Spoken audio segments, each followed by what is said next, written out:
네, 안녕하세요. 반갑습니다. 다산해류 강사 남미스입니다. 이번 시간에는요, 2026년도 1회차 전기기사, 전기공사기사 필기, 전기기기 필기 해설 시작해 보도록 하겠습니다. 사이리스터를 이용한 교류전압 크기의 제어 방식은? 이라고 물어보고 있습니다. 자, 우리가 사이리스터가 뭐냐면은 SCR이에요. SCR.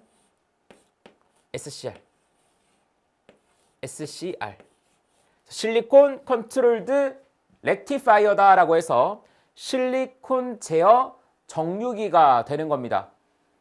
그럼 이 친구는 어떻게 생겼냐면은, 자, 일단 이렇게 삼각형을 그려요. 그리고 짝대기를 짝 긋습니다. 그리고 이렇게 이 부분을 에노드다, 이 부분을 캐소드다 라고 하죠. 자, 여기까지만 그리면 우리가 이제 다이오드라고 하는 것이고, 이 다이오드에서 게이트 단자를 하나 더 그립니다. 이렇게 되면은 얘가 바로 SCR이 되는 겁니다. 자, SCR은 어떻게 동작하냐면은, 지금 이게 화살표처럼 생겼죠. 그래서 전류는 반드시 이 화살표 방향으로만 흐릅니다. 그래서 에노드의 플러스의 전압, 캐소드의 마이너스의 전압이 걸리면 전류가 흐르겠죠. 자, 이렇게 전류가 흐르는데, 우리가 이제 다이오드라고 한다면은 그냥 전류가 흐릅니다. 근데 SCR은 게이트가 있기 때문에 이 게이트에 의해서 제어가 되는 거예요.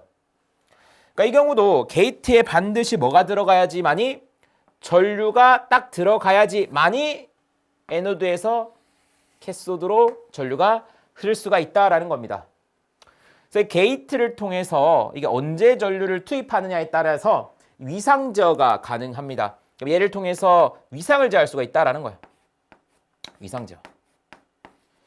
그러니까 여러분들이 이제 기기 때 공부하시다 보면은 그 정류기 파트에서 점호각이 주어집니다. 점호각이 주어지면은 식에다가 코사인 알파를 곱하기도 하고, 식에다가 2분의 1 플러스 코사인 알파를 곱하기도 했죠. 이게 이제 위상 제어 방식입니다. 여기서 이 알파가 위상각 또는 점호각이 되거든요. 그래서 이거를 곱해지는 걸 좀 기억을 하시면은, 사이리스터 같은 경우는 위상 제어 방식이구나 라는 것을 쉽게 알 수가 있습니다. 이제 답은 3번이 되게 됩니다. 증기기에 보급을 설치하는 목적으로 틀린 것은? 이라고 물어보고 있습니다. 그래서 뭐 답 찾는 건 어렵지 않습니다. 난조 방지라는 게 보이시죠? 우리가 난조 방지하면 제동건선의 역할이에요, 맞죠? 그래서 답 찾는 건 어렵지 않는데, 이 선지에서 우리가 좀 공부할 것들이 있습니다. 그래서 차근차근 제가 설명을 해드릴게요. 자, 일단 난조 방지가 나왔기 때문에 제동건선에 대해서 제가 정리를 해드리도록 하겠습니다. 제동건선. 문제에서 이 제동건선의 역할에 대해서 많이 물어봅니다. 그래서 제가 이제 제동건선이 나오면 항상 뭐를 생각하라고 했습니까? 헛개수를 생각하라. 헛개수. 그게 무슨 말인가요? 보통 이제 헛개수를 언제 먹습니까? 과음하고 다음 날에 먹어요. 그렇지 않습니까? 우리가 과음하고 다음 날에 상태가 어때요? 컨디션이 어떻습니까? 컨디션 난조예요, 맞죠? 컨디션 난조라는 겁니다. 그리고 침대에서 일어날 수가 있어요, 없어요? 못 일어나지 않습니까? 너무 힘들어요. 그래서 기동 토크가 없다라는 거예요. 기동 토크가 없다라는 거죠. 근데 이때 헛개수를 먹으면 어떻게 됩니까? 난조가 어떻게 되는 거예요? 개선이 되고 기동 토크가 발생을 해서 우리가 이제 일어날 수 있다라는 겁니다. 강사님, 그게 말이 되나요? 말이 된다라는 얘기를 말씀드리면서, 그래서 헛개수의 역할이 제동건선의 역할이구나, 이렇게 생각하는 거죠. 제동건선은요, 동기기에서 난조가 발생했을 때 이 난조를 개선시켜 주고요, 전동기가 스스로 기동하지 못합니다. 그래서 이 제동건선을 통해서 기동 토크를 발생시켜서 기동을 도와주는 역할을 한다라고 보시면 되겠습니다. 그래서 시험 문제에서는 이 두 가지 키워드가 가장 많이 나올 것이며, 추가로 말씀드리면은 난조 개선이라고 나올 수도 있고, 불평형 개선이다 이런 표현으로 나올 수도 있습니다. 또는 불평형 개선, 불평형 방지다 이렇게 나올 수가 있어요. 그래서 여러분들이 이 난조라는 말과 불평형이라는 말은 같은 말이다라고 보시면 됩니다. 특히나 이제 불평형 개선이 나올 때 이게 미사 요구들이 많이 붙을 거예요. 근데 여러분들은 불평형과 개선만 잡아가시면은 무조건 제동건선의 역할이다. 이렇게 생각하시면 되겠습니다. 자, 그 다음은 이제 해당 문제에서 물어본 보극에 대해서 한번 정리를 해보도록 하겠습니다. 보극의 역할을 알기 위해서는 일단 리액턴스 전압을 알아야 됩니다. 리액턴스 전압. 자, 리액턴스 전압은 뭐냐면은 우리가 이제 정류의 과정 속에서 이제 교류를 직류로 바꾸는 이 정류의 과정 속에서 발생하는 불필요한 전압입니다. 그럼 이 리액턴스 전압은 무조건 어떻게 해야 돼요? 없애야 된다라는 거예요. 그래서 리액턴스 전압을 식으로 나타내면 이렇게 됩니다. L에 인덕턴스 L에 정류 시간 분의 이 IC가 된다라는 거예요. 그럼 우리가 이제 얘를 어떻게 해야 돼요? 줄여야 된다라는 거예요. 줄여야 된다. 자, 그러면은 요 식만 볼게요. 그럼 식에서 일단 인덕턴스를 어떻게 해야 된다? 줄여야 된다라는 걸 알 수가 있고, 정류 시간을 어떻게 해야 됩니까? 늘려야 된다라는 걸 알 수가 있고, 그리고 전류도 줄여야 된다라는 것을 알 수가 있죠. 이런 관점으로 해석할 수도 있고, 물리적인 관점으로 제가 설명을 드리면은, 자, 일단 첫 번째, 리액턴스 전압을 줄이기 위해서 보극을 설치해야 돼요. 그래서 보극 설치를 뭐라고 하냐면은 전압을 정류한다 해서 전압 정류의 방식이다, 이런 식으로 표현을 합니다. 자, 왜냐면은 이 보극이요, 전압을 만들어냅니다. 근데 그 전압은 리액턴스 전압과 반대 방향의 전압이에요. 그러니까 보극이 만든 전압이 얘를 어떻게 해요? 상쇄시킨다라는 거죠. 그래서 보극 설치를 통해서 리액턴스 전압을 없애줘서 정류가 양호하게끔 도와준다. 이렇게 정리하시면 되겠고, 자, 추가로 하나 더 말씀드릴게요. 탄소 브러쉬를 사용을 합니다. 얘는 저항 정류다라고 해요. 저항 정류. 자, 우리가 이제 탄소 브러쉬 같은 경우는 저항이 어떻습니까? 아주 커요. 이 저항이 크다라는 건 결국 전류가 작다라는 겁니다. 정확하게는 뭐 단락 전류인데 어쨌든 전류가 줄어든다라는 거죠. 보시면 전류가 줄어드니까 리액턴스 전압이 감소한다. 그래서 탄소 브러쉬를 사용하는 것도 이 리액턴스 전압을 낮춰서 양호한 정류의 대책이 된다라는 겁니다. 자, 그리고 또 추가로 우리가 이제 전기자 반작용이라는 게 있습니다. 그래서 전기자 반작용에 대해서는 뭐 자세한 설명 개념 강의를 좀 참고해 주시고, 이 전기자 반작용의 대책만 제가 정리할게요. 일단 첫 번째는요, 메인 대책이죠. 보상건선이에요. 이게 이제 메인입니다. 자, 그다음 서브로 가는 게 뭐죠? 보극 역시도 전기자 반작용을 줄일 수 있다. 이렇게 보시면 되겠습니다. 자, 선지를 다시 보겠습니다. 이 난좌 방지는 제동건선의 역할이기 때문에 명확하게 1번이 틀렸고요. 정류자의 불꽃 방지. 그러니까 우리가 결국 이 리액턴스 전압을 줄이는 게 뭐가 되는 겁니까? 이 리액턴스 전압으로 불필요한 불꽃이 생기기 때문에 얘를 줄이는 것이 결국 불꽃 방지가 되는 것이죠. 그래서 보극이 어떤 역할을 한다? 불꽃 방지를 할 수가 있겠구나. 자, 리액턴스 전압의 상쇄. 전압 정류에 대한 내용이라는 걸 알 수가 있죠. 4번 중성축 이동 방지. 요거는 뭐냐면은 우리가 전기자 반작용이 일어나면은 전기적 중성축이 이동을 합니다. 근데 보극 자체가 이 반작용, 전기자 반작용에 대책이 되는 것이니까 이것을 방지할 수가 있다라는 거죠. 해당 문제는 답이 1번이고, 설명드린 내용들 제가 괜히 설명하는 게 아니겠죠. 시험에 정말 잘 나오는 내용이니까 자, 요 정도는 한번 정리를 하고 넘어가시면 좋을 것 같습니다. 동기발전기의 단락비를 계산하는 데 필요한 시험은? 이라고 물어보고 있습니다. 그래서 우리가 이제 단락비 공식 중에서 우리가 뭐 KS다 이렇게 표현하죠. K, S다. 단락이 쇼트니까 쇼트 S를 가지고 온 겁니다. 그럼 우리가 이제 단락비 공식 중에서 되게 이제 워딩이 길었던 거 있었죠. 그거를 조금 떠올려 주시면 되겠습니다. 자, 공식이 어떻게 됐습니까? 자, 삼상 단락시. 자, 이거 외우지 마시고 조금만 생각하면은 쉽게 외워집니다. 결국 외워야 되긴 하는데 조금만 생각해 볼게요. 자, 보세요. 삼상 단락시잖아요. 그러면은 단락 전류가 흐르겠죠. 이 단락 전류가 흐르는데 이 단락 전류가 전격 전류가 같아질 때 이 단락 전류를 전격 전류와 같게 만들어주는 계자 전류 분해, 이번엔 무부하시입니다. 무부하시. 자, 무부하시니까 당연히 무부하 전압이겠죠.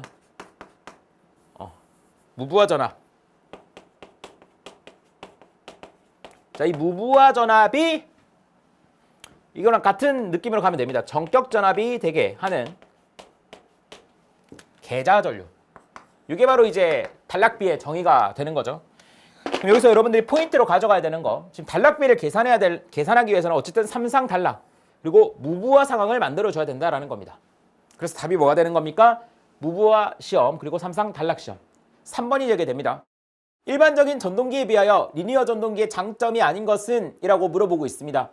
우리가 리니어 전동기 같은 경우는요, 특수 전동기입니다. 이러한 특수 전동기에 대해서 여러분들이 이러한 문제 때문에 뭐 장점, 단점, 뭐 특징 이런 것들을 외울 필요가 없습니다. 외울 수도 없고요. 그래서 이러한 특수 전동기들은 포인트만 가지고 가면 됩니다. 이 포인트만 잡으시면 문제는 다 풀려요. 그래서 우리가 리니어 전동기다라고 되어 있지 않습니까? 그래서 이 리니어는 선형의라는 뜻이죠. 그래서 얘는요, 직선 운동을 합니다. 직선. 요것만 포인트로 가져가 주시면 돼요. 직선 운동을 한다. 그러면 답이 4번인 것이 보일 거예요. 맞죠? 지금 보시면은 블라블라 되어 있는데 원운동이라고 되어 있죠. 그래서 원운동이 아니라는 겁니다. 그래서 직선 운동이다. 이거는 답을 4번으로 가시면 되겠습니다. 리액터 기동 방식에 리액터 대신 저항기를 사용한 것으로서 전동기의 전원 측에 직렬로 저항을 접속하고 전원 전압을 낮게 감압하여 기동한 후 서서히 저항을 감소시켜 가속하고 전속도에 도달하면 이를 단락하는 방법에 해당하는 것은? 이라고 물어보고 있습니다. 이거는 이제 기동 방식에 대한 문제가 되죠. 뭐 선지만 보더라도 다 기동 방식이 되는 겁니다. 자, 근데 이제 우리가 이제 기동을 하게 되면은 가장 문제가 뭐냐면은 기동 전류입니다. 왜냐면은 기동 시에는요, 기동 전류가 어마어마하게 크다라는 거예요. 어마어마하게 크다라는 거죠. 그래서 이런 큰 전류가 흐르면은 이 전동기 코일이 어떻게 되는 거예요? 손상을 입는다라는 겁니다. 그래서 우리가 항상 기동을 할 때는요, 이 기동 전류를 어떻게 해줘야 된다? 낮춰줘야 된다. 여기에 포인트를 맞추는 겁니다. 무조건 기동 전류를 낮추는데 포인트를 잡아야 된다. 그래서 뭐 대표적으로 뭐 여러 가지가 있겠지만 리액터 기동 방식 있죠. 그러니까 삼상에서 리액터를 쓰는 거죠. 그럼 이 리액터에서 뭐가 발생합니까? 전압 강화가 발생하죠. 그 말은 전압의 감소가 발생한다라는 겁니다. 전압이 감소하면 전류는 어떻게 됩니까? 당연히 감소하겠죠. 옴의 법칙에 의해서 우리 I는 R분의 V지 않습니까? 여기서의 전압의 감소가 일어나니까 얘가 감소하니까 전류가 감소해서 이 기동 전류를 어떻게 할 수 있다? 감소시킬 수 있다. 기동 시에는 이렇게 가능하다라는 거예요. 근데 문제 보시면은 리액터 대신에 뭐를 쓸 수 있다? 저항을 쓸 수 있다라는 거예요. 이렇게 저항을 쓴 거예요, 그냥. 똑같다라는 거죠. 그래서 기동 시에는 이 저항을 통해서 어떻게 하는 겁니까? 감압을 해서 기동 전류를 줄이고, 그래서 이제 운전으로 넘어가게 되면 어떻게 됩니까? 이를 단락을 시켜서 이제 원상태 복귀를 한다, 이 말이 되는 거죠. 그래서 이 문제는 뭐가 되는 겁니까? 저항 기동 방식. 그래서 1차 저항 기동 방식 답은 3번이 됩니다. 변압기 내부의 퍼센트 저항 강화와 퍼센트 리액턴스 강화가 각각 2%, 3%일 때 부하용률 80% 뒤짐이라고 되어 있으니까 늦은 거죠. 지상 부하라는 겁니다. 그때 전압 변동률을 물어보고 있습니다. 우리가 전압 변동률, 자, 엡실론이다 라고 하는 것은 요거는 다 기억하셔야 돼요. 맞죠? 시험에 너무 많이 나옵니다. P 코사인 세타, 자, 플러스 1땐 지상, 마이너스 1땐은 진상이죠. 그래서 Q의 사인 세타. 그래서 플러스는 뭐예요? 지상 구할 때. 마이너스는 뭐예요? 진상 구할 때. 근데 가끔 이제 질문하시는 분들이 있습니다. 우리가 이제 보통 지상 전류다 하면은 마이너스 J가 붙고 늦은 전류니까, 진상 전류다 하면은 빠른 전류니까 플러스 J가 붙죠. 근데 얘는 반대라는 겁니다. 왜 반대라면은 얘가 뭐예요? 전압 변동률이에요. 기준이 뭐예요? 전압 기준이라고. 조금 전에 말씀드린 거 지상전류, 진상전류는 전류 기준인 겁니다. 그래서 기준점이 다르기 때문에 부호가 반대라는 것도 여러분들이 참고 삼아 아시면 되겠고요. 대부분 이제 지상부하기 때문에 지상부호로 나오게 될 겁니다. 이 문제는 깔끔하게 대입만 하면 끝이 나죠. 우리가 P는 뭡니까? 퍼센트 저항 강화입니다. 퍼센트 저항 강화가 2%라고 나와 있고요. 코사인 세타는 뭐가 되는 거죠? 역률이 되는 거죠. 역률 0.8이다. 0.8이라고 되어 있고요. 그리고 플러스죠. Q는 뭡니까? 퍼센트 리액턴스 강화 3%다 라고 되어 있지 않습니까? 3 곱하기 사인 세타죠. 우리가 코사인 세타가 0.8이면 사인 세타는 0.6이다. 요 정도는 그냥 암기를 하시는 게 좋죠. 참고로 말씀드리면은 우리가 사인 제곱 더하기 코사인 제곱은 뭡니까? 1이라는 거예요. 요거는 좀 암기를 하시면 좋습니다. 지금 코사인이 얼마라고 주어져 있어요? 0.8이라고 주어져 있기 때문에 당연히 얘는 0.6이 된다라는 겁니다. 그래야 1이 돼요. 그럼 얘를 계산해보면 어떻게 됩니까? 자, 이거 계산하면은 1.6이죠. 자, 이거 계산하면은 1.8이죠. 결론적으로 어떻게 됩니까? 3.4%가 된다라는 것을 알 수가 있겠네요. 답은 4번이 되게 됩니다. 100HP. 자, 여러분들 HP가 뭡니까? 강사님 HP 체력 아닌가요? 마력은 MP인가? 자, 여러분들 장난치지 마시고요. 얘는 뭐예요? 마력이라고요. 그 MP 아니에요? 그만하시고요. 자, 홀스 파워. 말의 힘. 마력이라는 뜻이다. 말이 그 마가 그게 아니라 말의 힘이라는 거예요. 아시겠죠? 여러분들 장난치지 마시고. 선생님 근데 아무 말도 안 해요. 혼자 뭐 하시는 거예요? 여러분도 혼자 촬영해 보세요. 이렇게라도 해야 좀 재미가 있다라는 거죠. 여러분들 복원 가기 힘들지 않습니까? 이거 막 복원 이거 나올까 말까 계속 보는데 그래서 한번 넣어봤어요. 자, 이거 편집하지 마세요. 자, 임의로 편집하는 경우가 있어가지고 자, 우리가 100HP 마력입니다. 자, 600V 그리고 1200rpm의 진급 분권 전동기가 있습니다. 분권 계좌 저항이 400옴, 전기 저항이 0.25옴일 때 전격 부하에서의 효율이 90%라고 되어 있습니다. 전부하시 역기 전력은 얼마인가? 자, 이 문제 쉽지 않은 문제예요. 어려운 문제이기 때문에 제가 처음에 조금 이제 환기를 한 겁니다. 가볼게요. 진급 분권 전동기입니다. 그럼 일단 분권 전동기 한번 그려볼게요. 자, 분권 전동기. 일단 전기자를 그립니다. 저희가 분권이기 때문에 전기자와 계자가 어떻게 되어 있습니까? 병렬 연결되어 있는 거죠. 그래서 이렇게 한번 그려보겠습니다. 자, 전기자와 계자가 병렬 연결되어 있다.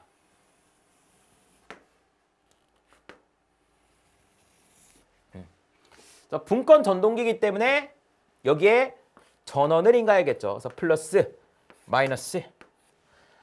자, 문제에서 이제 600V다 이렇게 나와 있죠. 자, 600V를 자, 인가를 한 겁니다. 맞죠? 그랬을 때 이제 문제에서 구하라고 한 것은 뭐가 되냐면은 일단 문제에서 주어진 거 다 적어 볼게요. 600V 1200rpm의 분권 전동기가 있고 분권 계좌 저항 얘가 이제 400옴이죠. 400옴.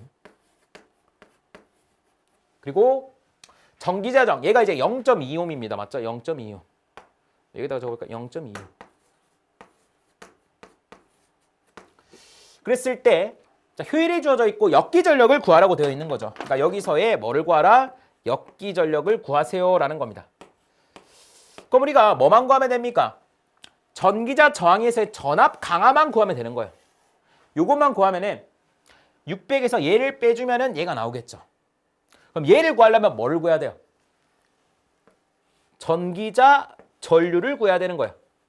그래야 이 저항과 곱해서 전압 강화를 구할 거 아닙니까? 그럼 얘를 구해야겠다 이렇게 생각을 하는 겁니다. 그냥 막 아무거나 하는 게 아니라 목표 설정을 잘해야 돼요. 아, 얘를 구해야 되겠구나. 그럼 일단 전원이 인가되니까 부하 전류가 이렇게 흐를 거고요. 이 부하 전류 중에서 전기자 전류가 되고 또 계자 전류가 되는 거예요. 맞죠? 우리가 이제 계자 전류는 분권이기 때문에 구할 수가 있겠네요. 왜? 병렬 연결이니까 여기 600V면 여기 600V, 여기 600V죠. 저항이 400옴이니까 600 나누기 400 하면은 2분의 3, 1.5A가 됩니다. 자, 여기 흐르는 전류는 1.5A가 된다라는 거죠. 그럼 뭐만 구하면 됩니까? 얘만 구하면 되는 거예요. 얘만 구하면 되는 거예요. 근데 이제 문제 조건이라고 나온 것이 지금 우리가 안 쓴 것이 일단은 뭐 마력, 그러니까 즉 출력이 되는 거죠. 이 출력과 효율이 되는 겁니다. 우리가 이제 얘를 구해야 된다라는 거예요. 그럼 얘를 어떻게 구할까를 딱 봤더니 일단 여기가 입력 측이 되는 겁니다. 맞죠? 우리가 입력을 알게 되면은 얘를 구할 수가 있어요. 왜냐면은 입력은 전압과 전류. 그러니까 입력 측의 전압과 전류를 구하면은 우리가 알 수 있다라는 거죠. 그럼 우리가 이제 입력을 구해야 돼. 입력. 입력을 구하려고 봤더니 우리가 효율이 주어져 있다라는 거예요. 그럼 우리가 효율이다라고 하는 것은 입력분의 출력이죠. 아, 그러면은 이거 둘이 이렇게 자리를 바꿉니다. 그럼 입력이다라고 하는 거는 출력 나누기 효율로 구할 수가 있다. 그러면은 문제에서 효율이 주어져 있지 않습니까? 90%로. 그러면은 뭐만 구하면 되겠습니까? 아, 출력만 구하면 되겠구나. 이 생각을 한다라는 겁니다. 출력이 얼마라는 거예요? 출력도 주어져 있네요. 100HP다라고 나와 있지 않습니까? 근데 우리가 일단은 마력으로는 지금 이런 애들과 해석할 수가 없습니다. 얘를 뭐로 바꿔야 돼요? 와트로 바꿔줘야 된다. 그럼 여러분들께서 이거는 좀 상식적으로 좀 가져가 주시면 좋겠는데 우리가 1마력이다라고 하는 것은 746W라는 거를 좀 기억을 해주세요. 이거 뭐 실기 가시면 어차피 외워야 됩니다. 근데 외울 때 제가 좀 팁을 알려드릴게요. 자, 첫 번째 팁. 그림으로 암기해 보겠다. 우리가 마력이지 않습니까? 그럼 말을 그려요. 말을 좀 잘 못 그리는데 말을 그리라는 겁니다. 선생님 이게 말인가요? 그냥 넘어가시고요. 자, 말 보시면은 자, 말이야 말. 말 머리 7. 말 다리 몇 개죠? 4개죠. 꼬리 6이죠. 그래서 746W다. 1HP는 746W다. 이렇게 가셔도 되고 그러니까 FS570 계산기 기준으로 계산기에 단위 변환 기능이 있습니다. 그래서 자, 여러분들이 자, Shift에 직접 해보세요. 8번을 누르시면은요. 유닉 컨버전이 나옵니다. 그럼 여기서 29번이었죠. 그렇죠. 29번을 누르시면은 이게 뭐냐면은 마력을 킬로와트로 바꾸는 킬로와트. 여기에다가 이제 마력을 넣으면 100HP가 넣으면 이제 킬로와트로 바뀌어요. 킬로와트. 여기가 이제 와트를 구하고 싶다. 그럼 여기에다 와트로 바꿔주면 되는 거죠. 그래서 이 두 가지를 여러분들이 좀 떠올려 달라. 그럼 일단 지금 이제 100HP니까 우리가 이제 와트로 바꾸면 어떻게 됩니까? 746 곱하기 이제 100이 되는 거죠. 따라서 출력이 어떻게 됩니까? 746에 0이 되는 거죠. 맞죠? 74,600W가 되는 거 맞죠? 와트. 나누기 효율이죠. 효율 얼마입니까? 0.9. 이렇게 된다라는 거예요. 그래서 요거를 계산하시면은 대략 입력이 얼마가 나오냐면은 82888 뭐 소수점 다 떼고 82888 이제 와트가 나온다라는 거예요. 그럼 이 82888 와트는 자, 이 전압과 이 전류를 곱한 거겠죠. 여기서 뭐 역률 얘기할 수도 있는데 지금 직류입니다. 맞죠? 직류니까 역률은 1인 거예요. 두 개 곱한 게 뭐가 되는 거예요? 얘가 되는 거예요. 맞죠? 우리가 궁금한 건 뭡니까? 이 전류라는 거죠. 그럼 이 전류는 어떻게 합니까? 얘랑 곱한 게 얘니까 이 전류는 얘 나누기 얘를 해주면 되겠죠. 그렇지 않습니까? 우리가 P는 VI니까 궁금한 건 I지 않습니까? 그럼 P 나누기 V를 하면 되는 거죠. 그럼 여기에다 뭐 나누면 된다? 600을 나누면 된다. 그럼 600을 바로 나눠볼게 그냥. 600을 나누겠다. 그럼 얼마가 나오냐면은 전류가 약 138A가 나와요. 138A가 나온다. 이게 이제 부하 전류가 되는 거죠. 여기 이제 138A다. 그럼 끝났죠. 138A에서 1.5A 빠졌으니까 얘는 얼마가 됩니까? 136.5A가 된다라는 것을 알 수가 있다라는 겁니다. 그럼 역기 전력은 어떻게 되겠습니까? 자, 역기 전력 이다라고 하는 것은 단전한 600에다가 마이너스, 자, 여기서 전압강이가 두 개 곱한 거죠. 그래서 136.5에다가 0.22가 되는 거죠. 그렇게 해서 계산을 하시면은 570V가 나오게 될 겁니다. 답은 570V. 2번이 됩니다. 반작용 전동기에 관한 설명 중 틀린 것은? 이라고 물어보고 있습니다. 그래서 이 반작용 전동기와 같은 이러한 특수 전동기들은요, 여러분들이 굳이 얘네들의 특징들을 다 외울 필요가 없습니다. 왜냐면은 문제 그렇게 많이 안 나오고요. 나오더라도 요거 그대로 나옵니다. 그러니까 요거는 문답을 해도 상관없는 문제다라고 보시면 되겠습니다. 그래서 여러분들의 문답에 좀 도움을 드리기 위해서 반작용 전동기가 나왔다. 그럼 요 포인트만 가지시면 됩니다. 이 반작용 전동기는요, 얘는 동기 전동기 일종입니다. 자, 뭐라고요? 동기 전동기 일종이다. 그리고 동기 전동기 하면 가장 큰 특징이 동기 속도 ns로 운전을 한다라는 거예요. 요것만 기억하시면 됩니다.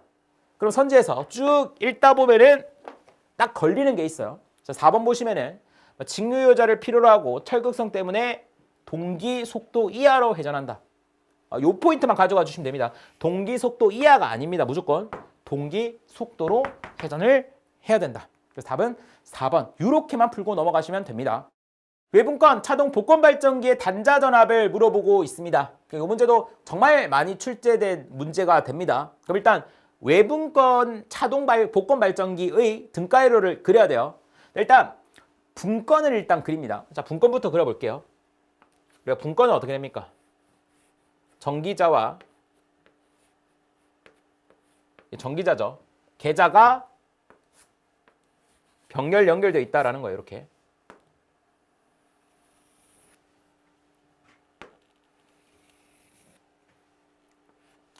이게 이제 분권 발전기입니다. 발전기니까 부하까지 그려볼게요. 여기서 이제 외분권이냐 내분권이냐 요걸 이제 판단을 해야 돼요. 그럼 조금만 수정할게요.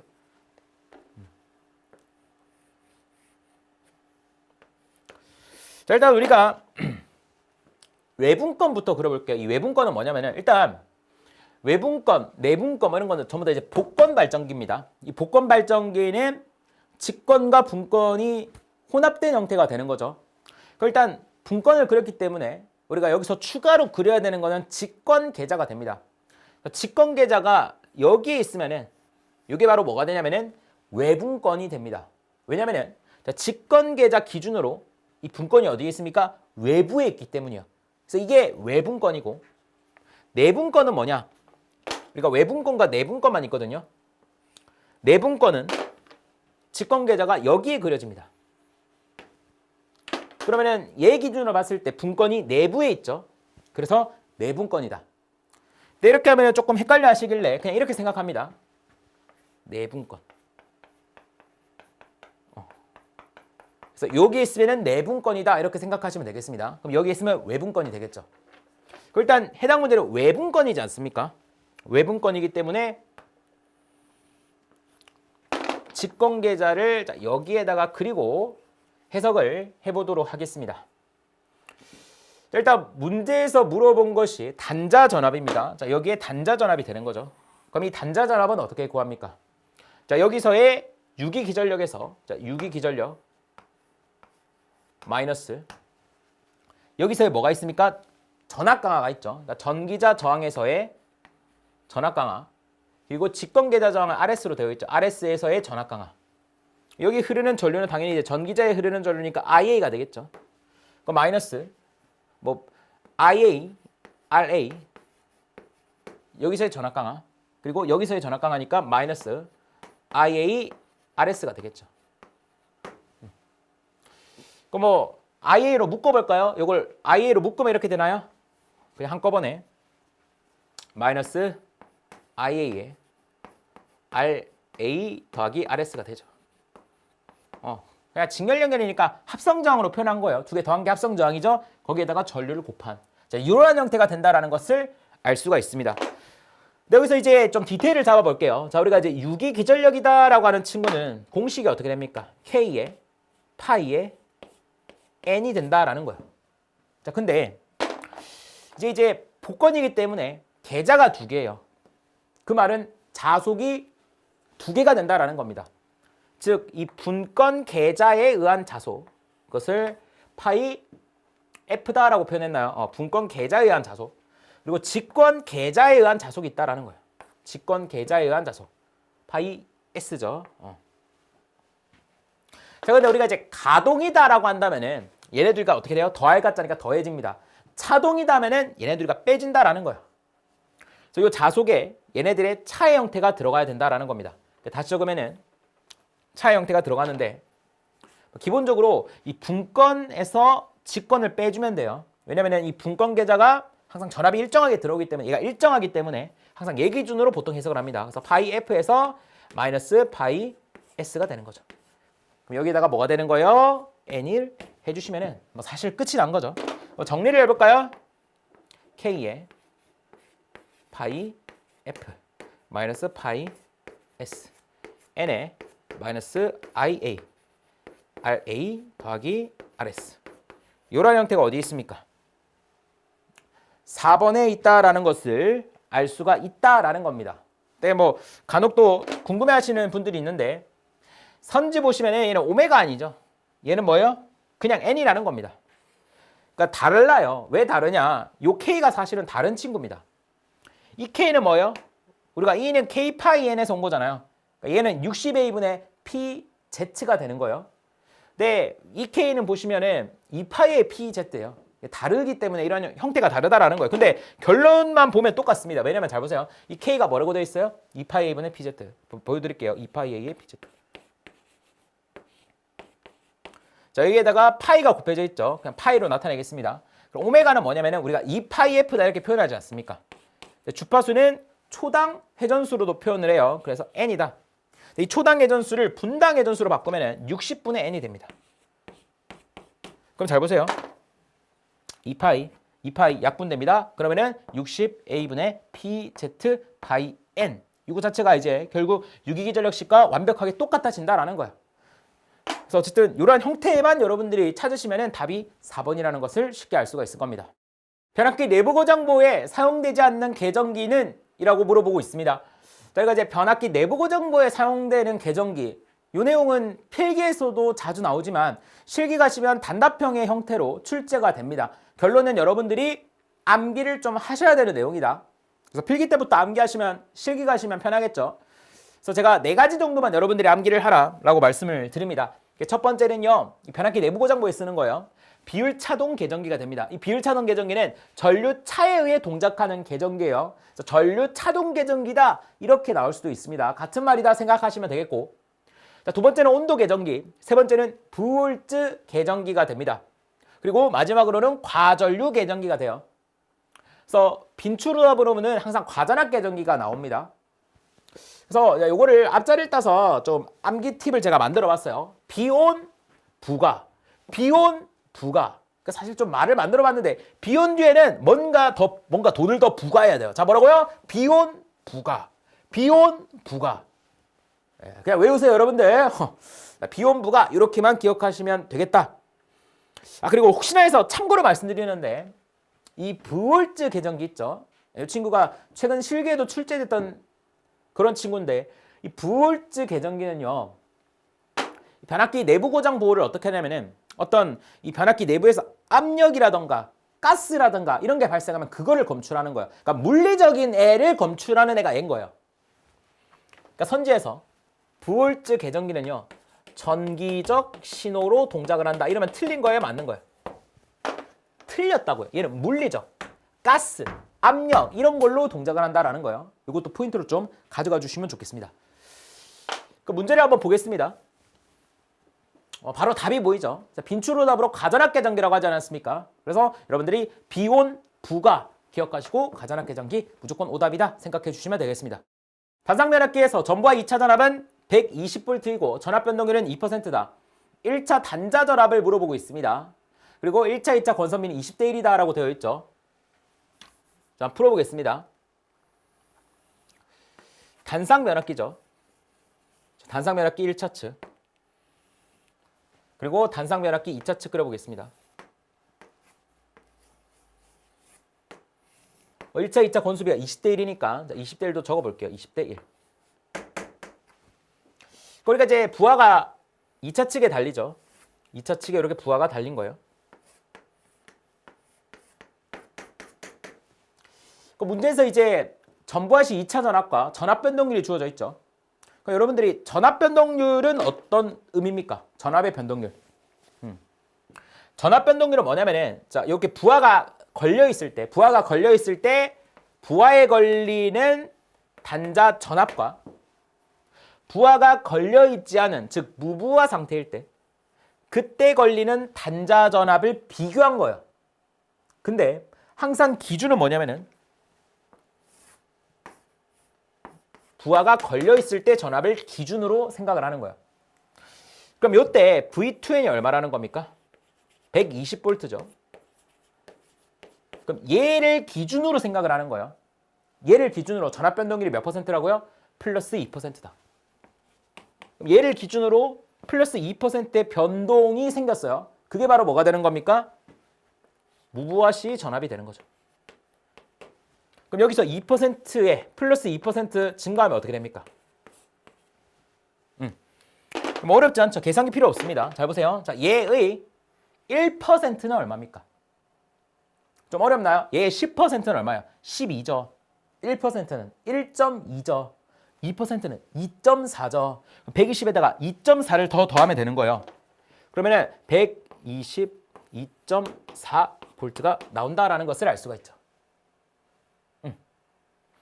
뭐 이거 이렇게 풀기 싫다. 나는 식으로 풀겠다 하시는 분은 식으로 푸셔도 돼요. 우리가 전압 변동률이다라고 하면 어떻게 됩니까? 자, V2N 분의 V2 제로 마이너스 V2N에 곱하기 100이 나오겠죠. 그러면 얘가 2%고 V2N이 120을 대입을 하면 얘가 이제 122.4가 나올 거예요. 근데 이제 좀 직관적으로 풀고 싶다라는 겁니다. 그러면 이 말이 뭐냐면은 이 부하가 무부하일 때, 부하가 이렇게 무부하일 때, 요 단자에 걸리는 전압이 얼마라는 거예요? 얘라는 거예요. 122.4V다. 그러면은 지금 문제에서 1차 단자 전압을 물어본 겁니다. 1차 단자 전압. 1차에 들어온 단자 전압을 물어본 거예요. 그럼 얘를 구하려면은 항상 무부하시에서 해석을 해야 됩니다. 왜? 무부하시는요, 전류가 제로기 때문에 전압의 강하가 없어요. 전압의 강하가 없더라고요. 우리가 만약에 이제 부하시에서 얘를 구하려고 한다면 여기에서 뭐 전압 강화도 고려해야 되고 미쳐버린다라는 거예요. 그렇기 때문에 무부하시 생각을 합니다. 그럼 무부하시에 122.4V죠. 그러면 V1은 어떻게 구합니까? 여기 전압 강화가 없기 때문에 뭐만 고려해주면 돼요? 얘만 고려하면 끝이 나는 거예요. 얘만 고려하면. 그러니까 어쨌든 무부하시에 여기 걸리는 전압이 얘인 거죠. 근데 무부하시에도 얘도 V1이고 정격시에도 V1은 똑같잖아. 얘는 안 변한다고. 그럼 무부하시에 구하는 게 훨씬 편하다 이거죠. 그럼 무부하시에 얘가 122.4니까 여기다 뭐만 곱하면 돼요? 20만 곱하면 되는 거죠. 그럼 여기다 20을 곱하면 얼마가 나오냐? 2448이 나온다라는 거예요. 자, 제가 설명을 길었는데 조금 머리가 빠릿빠릿 돌아가면은 바로 120에 2%니까 122.4니까 20을 곱하면 끝이다. 이렇게 나온다라는 거죠. 그래서 이렇게 한번 풀어보시면 어떨까 싶습니다. 유도전동기 원선도를 작성하는데 필요한 시험은? 이라고 물어보고 있습니다. 그러니까 이제 유도전동기 원선도 문제인데 사실 이 유도전동기 원선도는 유도전동기의 특성을 파악하기 위해서 그리는 거예요. 그래서 전공적으로 들어가면 상당히 이제 난이도가 있습니다.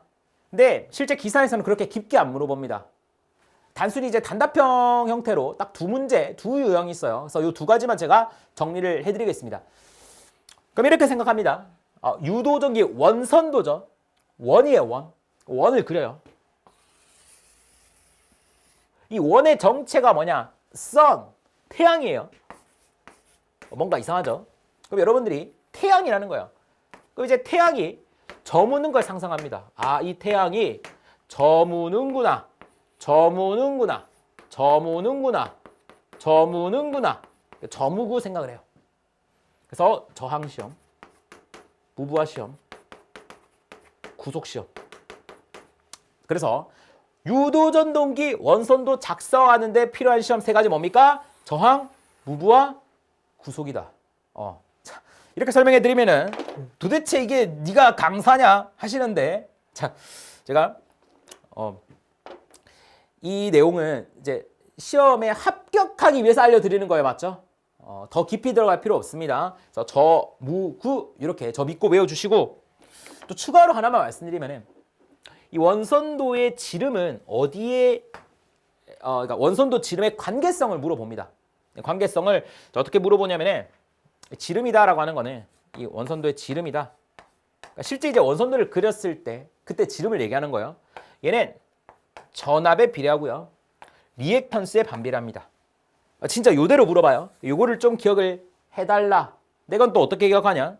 자, 여러분들 이제 가수 중에서 여자 걸그룹 중에서 EXID 아시죠? EXID. 그래서 EXID가 역주행한 곡이 뭡니까? 위아래, 위아래요. 자, 뭐라고요?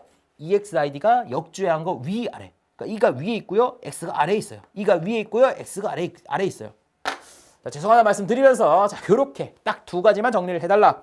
그러면은 여러분들이 필요한 시험 나왔죠? 저무구 고르시면 되죠. 무구하셔. 답은 4번이 됩니다.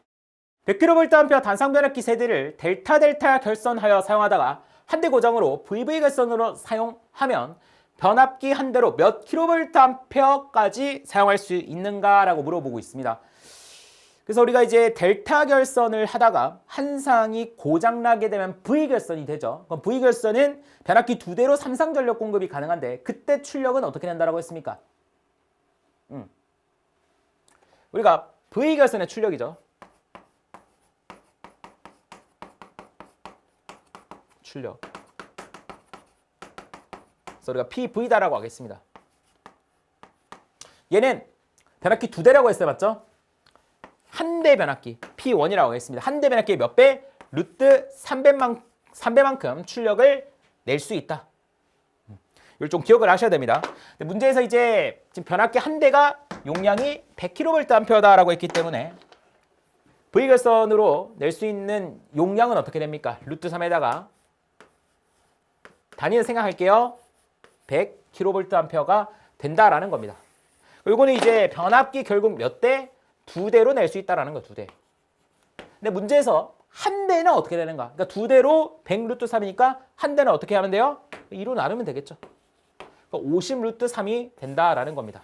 그래서 50 루트 3은 어떻게 됩니까? 86.6이 나오는 거죠. 답은 3번이 됩니다. 단상 유도전압 조정기에 1차 전압 100V, 2차 전압 100 플러스 마이너스 50V, 2차 전류 50A, 전압 조정기의 전격 용량을 물어보고 있습니다. 우리가 일단 단상 유도전압 조정기를 한번 그려볼 건데, 우리가 단상 유도전압 조정기 같은 경우는 기본적으로 어떻게 생겼습니까? 단권 변압기랑 똑같이 생겼죠. 단권 변압기 그려볼게요. 단권 변압기. 이렇게.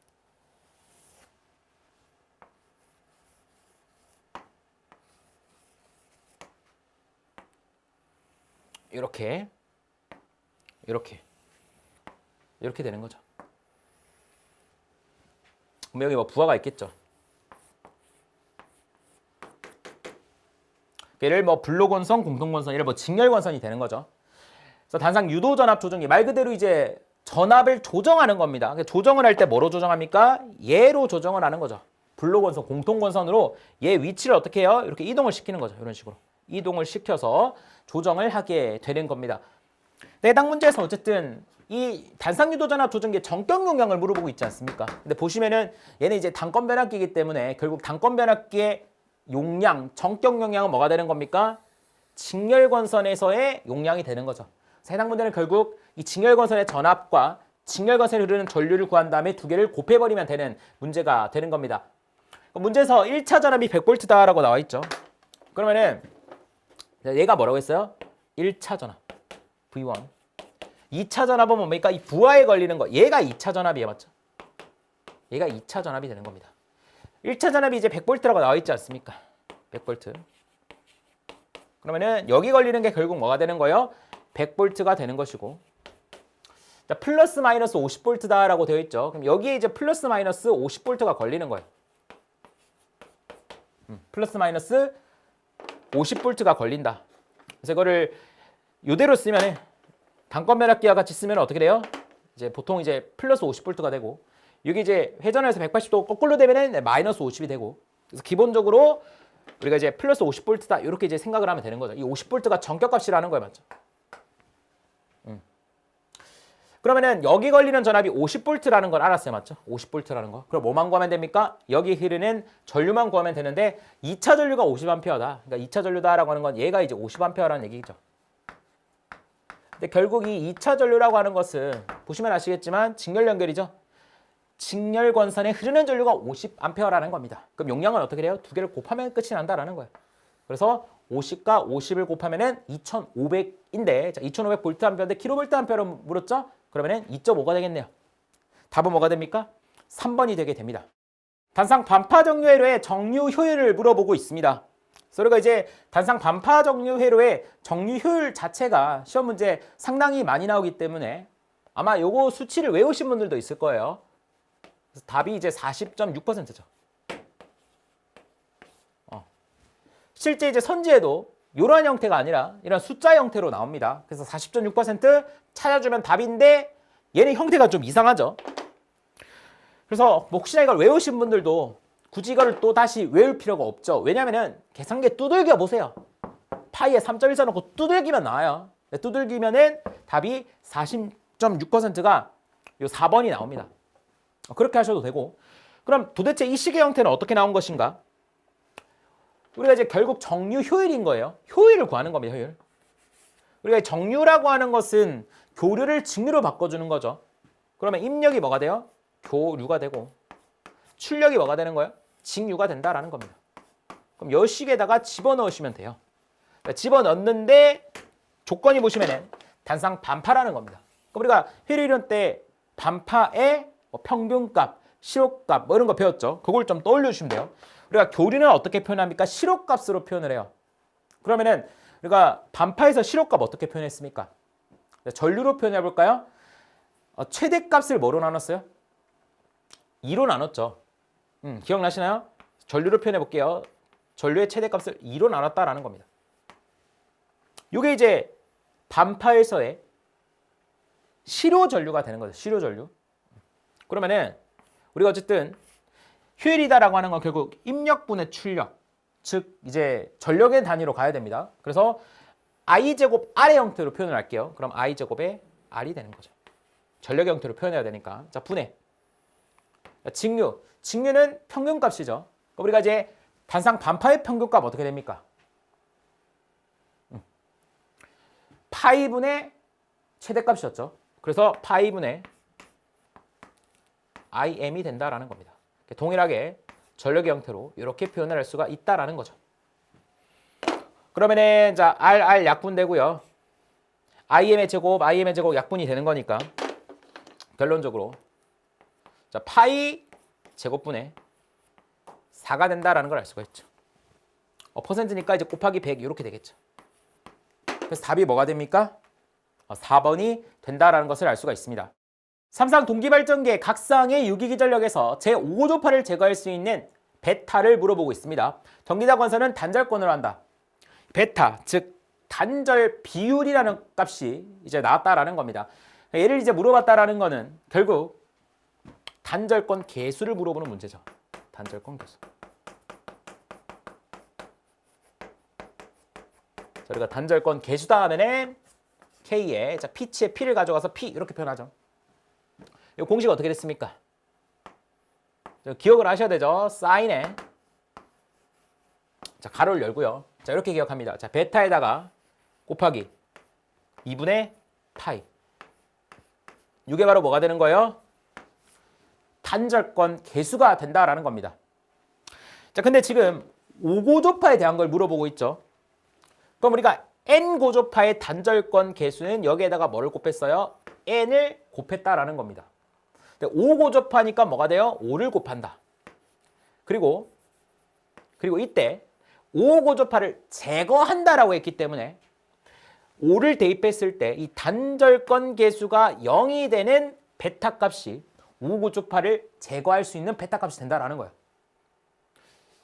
그럼 결국에는 사인이 제로가 되는 걸 찾아야 된다라는 거예요. 맞죠? 그럼 사인 그래프 그립니다.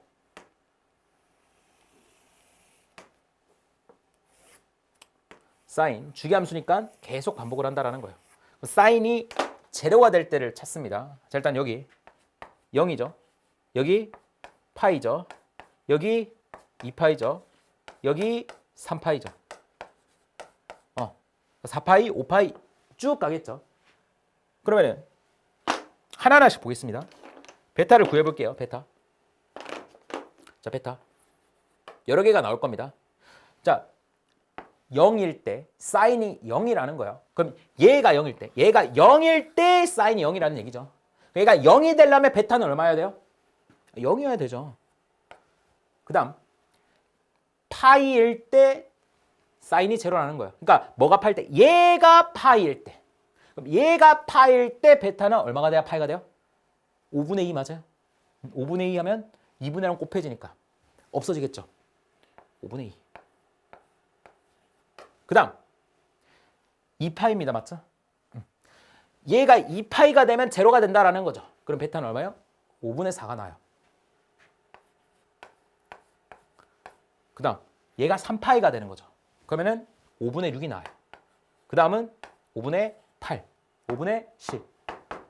반복이 된다라는 거예요. 그럼 이 수많은 베타 중에서 답이 뭐냐? 자, 일단 이 베타 값은요 1을 넘을 수 없습니다. 최대값이 1이에요. 그러니까 여기서부터 답이 안 된다라는 거죠. 왜? 베타가 1일 때는 언제냐면은 전체를 다 쓴 전절권일 때입니다. 즉 극간격과 코일 간격이 같아질 때 전절권일 때 1이에요. 단절권은요 짧을 단위죠. 짧게 썼기 때문에 무조건 1보다 더 작다라는 거예요. 자, 그 말은 요 세 개가 후보라는 거죠. 그럼 요 중에서 또 뭐가 답이냐? 1보다 작으면서 1과 가장 가까운 애가 답이라는 거예요. 그 이유는 뭐냐면 간단하게만 설명하겠습니다. 우리가 단절권으로 사용하게 되면은 뭐 파형이 개선된다던가 뭐 여러 가지 장점이 있지만 단점이 뭡니까? 유기 기전력이 줄어든다라는 거예요. 얼마만큼? 이 단절권 개수만큼. 그럼 어찌됐건 간에 이 단절권 개수의 값을 좀 크게 해야 돼요. 물론 뭐 1이 될 수는 없겠죠. 그렇지만 크게 해야 된다. 그러기 위해서 1에 가까운 애를 해줘야 된다라는 거예요. 그래서 5분의 4가 답이다. 뭐 요 내용이 어려우면은 베타를 구한 다음에 1보다 작지만 1에 가장 가까운 애가 답이죠. 5분의 4. 답은 0.8. 2번이 되게 됩니다. 상관성 변압기 YY 델타에 대한 설명으로 틀린 것은? 이라고 물어보고 있습니다. 상관성 변압기가 나오면은요. YY 델타 중에서 이 델타 권선에 대해서 물어보게 될 겁니다. 왜냐면은 YY 결선은요. 구조적으로 아주 불안전합니다. 이 불안전한 것을 안정화시키기 위해서 델타를 추가를 한 거예요. 델타를 추가하면은 안정화가 됩니다. 그래서 이 델타를 뭐라고 하냐? YY 결선을 안정화시켰다라고 해서 안정권선이다. 이렇게 부르게 되는 것이죠. 도대체 얘의 역할이 뭔가? 첫 번째, 발전소 또는 변전소에 전력 공급을 할 겁니다. 아마 선지에는 발전소, 변전소를 줄여서 소내 전력 공급이다 이렇게 표현할 거야. 그러니까 여기서 소라고 하는 거는 발전소, 변전소라는 거 여러분들 꼭 기억을 합니다. 두 번째, 이 델타 결선, 이 3차 권선에는요 조상 설비가 설치가 가능합니다. 동기 전동기라던가 동기 조상기라던가 뭐 전력용 콘덴서 뭐 이런 것들이 설치가 가능하다. 그래서 무효 전력을 조정할 수가 있다라는 거예요. 세 번째, 우리가 델타 결선하면 가장 떠오르는 게 뭡니까? 3고조파를 가둬요. 여기 순환을 시키는 거죠. 이게 순환을 시킨다. 뭐 좋게 얘기하면 순환 같은데 결국 3고조파가 빠져나가지 못하도록 가두는 거예요. 그래서 얘는 3고조파를 억제하는 기능이 있다. 이렇게 여러분들이 정리를 좀 해줍니다.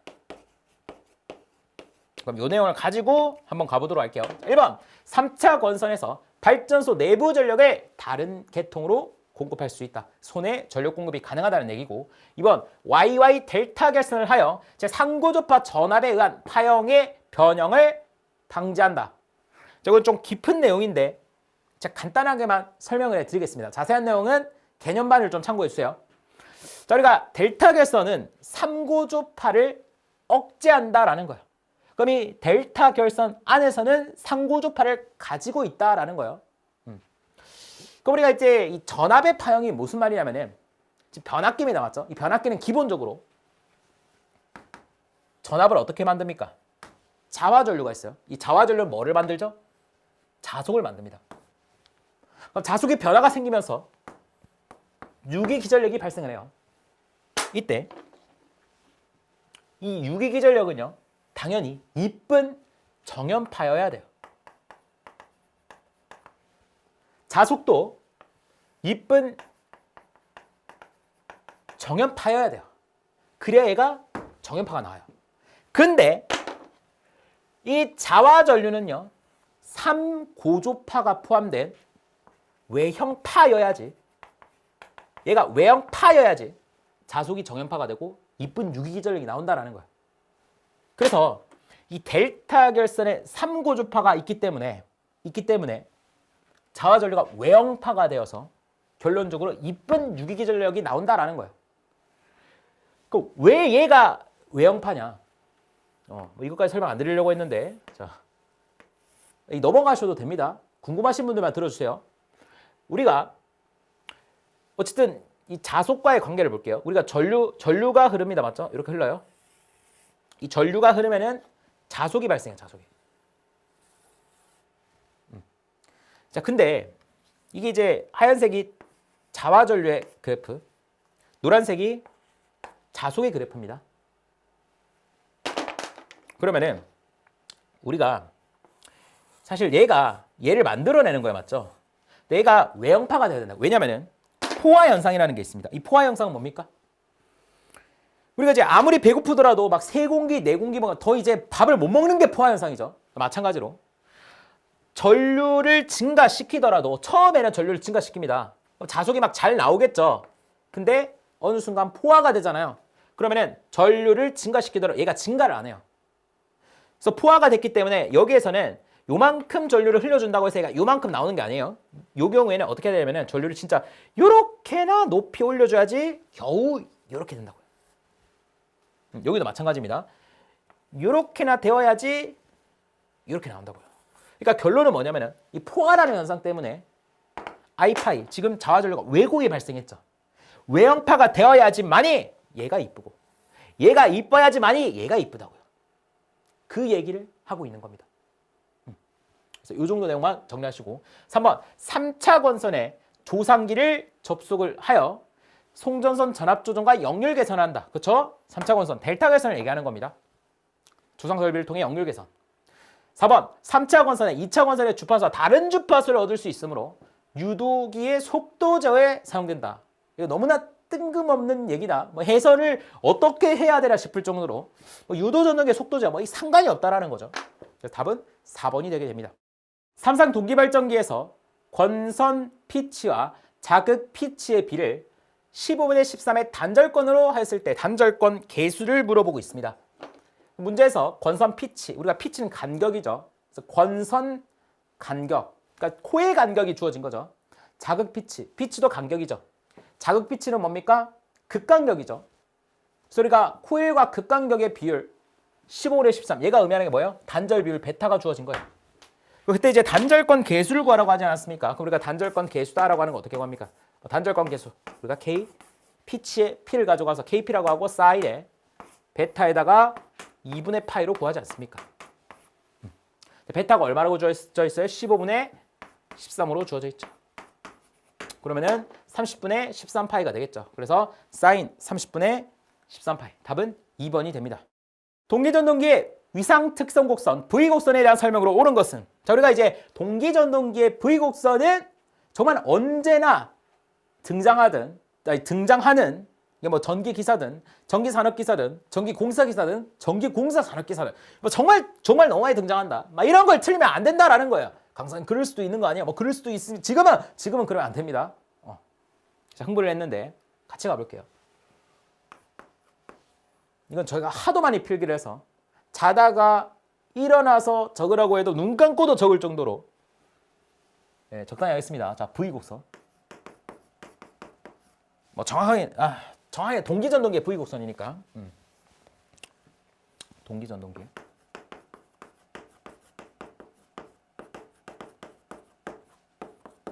V곡선. 일단 동기전동기의 V곡선은 뭐냐면은 일단 전제 조건이 있습니다. 일단 공급전압과 출력이 일정해야 돼요. 공급전압과 출력이 일정하다. 요거는 이제 공급전압이에요. 자, 공급전압과 출력이 일정할 때 뭐와 뭐의 관계를 보는 겁니까? 계좌전류와 전기자전류의 관계를 보겠다. 그래서 실제로 그려봤더니 V의 형태로 나왔다. 그래서 V곡선이에요. 맞죠? 그럼 이때 전기자전류가 가장 낮은 지점, 요 지점이죠. 요 지점은 뭐가 되는 거예요? 코사인 세타가 1일 때죠. 얘가 이제 기준점이 되는 겁니다. 그럼 얘를 기준으로 계좌전류가 작은 쪽, 우리가 이거를 이제 부족여자라고 표현을 하죠. 자, 부족여자일 때, 이때는 어떤 전류? L, 지상전류, 전압보다 느린 전류가 흐르고요. 얘를 기준으로 우측, 이제 계좌전류가 크기 때문에 과여자라고 하죠. 과여자라고 했을 때 C, 진상전류가 흐른다라는 거예요. 그래서 이거 외우실 때 LC, 이 순서대로 외우라고 했지. LC, 토익, LC 파트, 리스닝 컴프레hension 뭐 이러면서 외우라고 하지 않았습니까? 그러니까 요대로 그냥 머릿속에 그냥 사진처럼 거의 사진 갤러리에 넣는다 생각하고 요대로 넣어라 이거예요. 요대로. 그럼 뭐가 나오든지 간에 무조건 풀린다. 이것도 뭐 블라블라 되어 있지만 답은 뭐예요? 4번이죠. 공급전압 V와 부하가 일정할 때. 자, 여기서의 부하는 뭐예요? 부하는 다른 말로 제가 전류라고 했죠. 전류는 결국 뭐가 되는 거예요? 출력이 되는 거예요. 그 출력을 얘기하는 겁니다. 우리가 이제 출력이 높다라는 건 전류가 많이 흐른다라는 거니까. 출력이 일정할 때 계좌전류 변화에 대한 전기자전류의 변화를 나타낸 곡선. 완벽하죠. 답이 4번이 되게 됩니다. 원통형 회전자를 가진 동기발전기는 부하각 델타가 몇 도일 때 최대 출력을 낼 수 있는가? 자, 우리가 동기발전기 같은 경우는 회전자의 형태에 따라서, 그러니까 회전자가 있는데 그 회전자의 모양에 따라서 크게 두 가지로 나뉩니다. 첫 번째는요, 돌극형. 회전자가 이제 튀어나온 거죠. 얘를 한자로는 뭐 철극형이다 이렇게 표현을 합니다. 같은 말이에요. 그러니까 이제 돌극형 하면 뭔가 튀어나왔다 느낌이 오는데, 철극형 하면 뭐야, 뭐 철로 만든 거야? 뭐 이렇게 생각할 수 있는데, 제 얘기를 한 번만 들으면 안 까먹습니다. 이 철자가 무슨 철자냐? PD님 오해하지 마세요. 이거 편집하면 안 됩니다. 자, 이거예요. 그래서 이건 너무한 거 아닙니까? 가 아니라 뭐예요? 볼록할 철이라고요. 볼록할 철. 그러니까 볼록 튀어나와 있다. 즉 돌극형을 철극형이라고 한다. 오해가 있기 때문에 지우도록 하겠고요. 자, 돌극형이 있고, 그럼 이번에는 돌극되지 않은 비돌극형이 있다라는 거예요. 비돌극형. 비돌극형이기 때문에 얘는 원통형이다라고 부르는 거예요. 원통형. 원통형이다. 두 개가 있다라는 거예요. 이제 출력 공식이 둘 다 있는데, 여러분들이 돌극형 출력 공식은 몰라도 되는데 비돌극형만 정리하시면 되겠다. 자, 비돌극형도 제가 단상일 때, 삼상일 때 나눠서 설명을 해드릴게요. 사실상 하나의 공식인데, 자, 단상일 때 볼게요. 단상 출력 공식. 단상 P1이죠. 자, 어떻게 되냐? 이렇게 됩니다. 우리가 이제 동기발전기입니다. 동기발전기의 유기 기전력과 단자 전압을 곱한 다음에 동기 리액턴스로 나눠요. 그리고 사인 델타를 해줍니다. 자, 요때 델타가 뭐냐면은 부하각이라고 하는 친구예요. 유기전력과 단자전압 사이의 위상차를 부하각이라고 정의합니다. 그러니까 얘네들의 위상차를 여기다가 대입하면 된다라는 거예요. 자, 이 식에서 여러분들이 디테일을 잡아야 되는 거. 이 E와 V는요. 전부 다 상전압 기준이라는 거. 상전압 기준이라는 거. 한 상의 유기전력, 한 상의 단자전압이에요. 그래서 이 공식 자체가 한 상에서 발생하는 출력이 되는 거죠. 그러면 3상 출력은 어떻게 돼요? 그냥 여기에다가 뭐만 해주면 돼요? 3만 곱하면 끝이에요. 어렵지 않죠? 이렇게 정리해 두시고, 지금 문제에서 물어본 것은 얘가 몇 도일 때 최대냐인데, 당연히 사인 값이 최대일 때는 언제요? 1이죠. 그럼 사인 1일 때 얘는 뭐예요? 90도지 않습니까? 사인 그래프 그려봐요. 그러면은 사인이 최대값 요 때죠. 1일 때죠. 요 때 뭡니까? 2분의 파이. 2분의 파이 뭐예요? 90도죠. 90도일 때. 답이 뭐가 됩니까? 4번 90도가 됩니다.